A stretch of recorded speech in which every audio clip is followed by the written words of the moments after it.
আসসালামু আলাইকুম এভরিওয়ান, সব কিতা করা ভালো আছেন নি? আজকে আপনার লগে একটা ব্লগ শেয়ার করবো। অনেক আপু তারা আমার ইনবক্সে জিজ্ঞাসা যে আপু আপনি কিতা সিলেটি নি? জি আমি সিলেটি। আর ভিডিওর মাঝে তো শুদ্ধ ভাষায় মাথা লাগে, কজ সবে তো আর সিলেটি ভাষা বুঝে না। যাই হোক, তো আজকে আমরা সন্ধ্যার টাইমে গেছিলাম কি আমরার বাড়ির সামনে আর কি একটু ঘোরাঘুরি আর কি আমরা 4 জন গেছিলাম। সবসময় যাওয়া হয় খাওয়া হয়, কিন্তু অনেক কিছু ট্রাই করা হয় না। তো আজকে আমরা দা বার্গার বুকি থেকে তারা মিনি বার্গারটা টেস্ট করছি। ট্রাস্ট মি গাইস, অনেক বেশি মজা। তো আপনারা মনে করতে পারেন প্রমোট করিয়া দিলে আমার লাগে হইলাম মজা, আসলে এটা কোনো প্রমোশনাল ভিডিও নয়। আপনারা একবার হইলেও গিয়ে টেস্ট করবা। আর তারা কিন্তু সিলেট সিটির ভিতরে হোম ডেলিভারি দিয়া থাকেন। আমি আমার ভিডিওর স্ক্রিনও তার পেজ মেনশন করে দিব এন্ড ভিডিওর ক্যাপশনও তার পেজটা মেনশন করে দিব, সবাই গিয়ে ভিজিট করে আইবা। তো তার লোকেশনটা হইলো সৈয়দ গাজী বুরহানুদ্দিন মাজার রোড, নয়াবাজার, কুশিকাট, সিলেট, সুরমা নদীর তীরে। তোমরা নদীর ভিউ এনজয় করে করে খাইতে পারবা।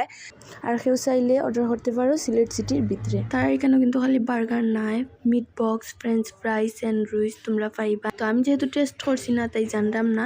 ইনশাল্লাহ নেক্সট গেলে টেস্ট করবো and তোমরা লোকে শেয়ার করবো। এরপরে আমরা আরেকটা স্টল থেকে খাই নিলাম ফুচকা অ্যান্ড চটপটি। ফুচকা থেকে চটপটির টেস্টটা অনেক বেশি ভালো আসলো। তো তোমরা গেলে কিন্তু খাইতে পারবা। মুডটা অনেক বেশি ভালো আসলো, কিন্তু সানার পেঁয়াজ অর্ডার করিয়া মুডটা একবার নষ্ট হয়ে গেছে, এমন বাজে মানে লাগছে না। ফ্রিজটা কি বার করিয়া ডিরেক্ট দিলে, কিন্তু বার্গার কিন্তু 100-100 আসিল। তো সব ভালো থাকো। আজকের ব্লগটা অতখানো। আসসালামু আলাইকুম, আল্লাহ হাফিজ।